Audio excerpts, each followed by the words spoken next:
Hi everyone, it's Kat with Calico Cali Designs. Today I want to talk to you about washing your quilts and how not to ruin them when you wash them. So, if you have a quilt like this, where it has a lot of deeper colors like this red, and then a lot of light colors like the white, or even some of these pastel-y ones here, if I were to just put this quilt into the wash machine, all those reds are going to run and get onto the white fabrics and onto the white backing. It could just be a mess, and you don't want that. That'll ruin this quilt. And it's so cozy and nice. We don't want to ruin it.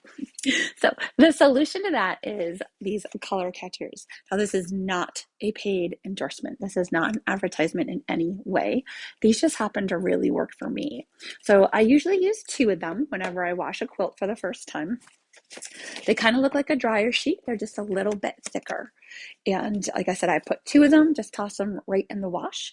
And if you want to, they can go into the dryer when you switch the load over. That's up to you. They don't have to go in the dryer. And you'll see when you pull these out to throw them away that it'll be like all purple or whatever colors are running from the water. So they really do work. The colors that come out of here get into the wash machine water and get caught in here. So this has helped me with a lot of quilts. So color catchers for the first time that you wash any of your brand new quilts.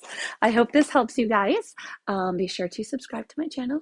Until next time, thanks for stopping by.